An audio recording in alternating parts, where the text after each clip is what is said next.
যে তুমি আপুর সাথে খেলো, তখন বলবো না আম্মুর সাথে খেলবো। মানে অন্যদের সাথে মানে মিশা খেলা এগুলো পছন্দই করে না। খেলতে চাই, সব আমার সাথেই খেলতে চাই। আচ্ছা, তারপরে আরেকটা। উম, আচ্ছা, আপনি হুম, শেষ করেন। তারপরে যে প্রণয়ন, যে তুমি এই শব্দটা ব্যবহার বুঝে না। যে এটা কে খাবে, ওর নাম হানিফা, ও বলে হানিফা খাবে, এরকম আর কি। যে আমি খাবো বা তুমি, আমি তুমি এগুলো বুঝে না।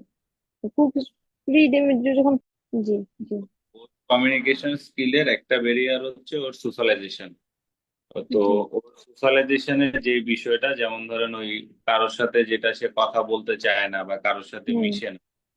তো এটার জন্য আপনার যেটা করণীয় কাজ হবে সেটা হচ্ছে, যেহেতু ওর এখন অলমোস্ট 3.5 বছর হয়ে গেছে, তার মানে এখন জি, আমরা ওকে একটা প্রি স্কুলে দিতে পারবো। হ্যাঁ, মানে প্রি স্কুল বলতে হচ্ছে যেটাকে ধরেন যে কিন্ডার গার্ডেন টাইপ যে স্কুলগুলো আছে, যেখানে হচ্ছে প্রি প্লে আছে। হ্যাঁ, প্লে না, জি, এর যে আগের সেকশনটা যেটাকে আমরা প্রি প্লে বলি। হ্যাঁ, তো জি। আপনার যেটা হচ্ছে, ওকে আগে হচ্ছে একটা প্রি প্লে স্কুলে ভর্তি করাবেন। ভর্তি করাই যে স্কুলটার কাজ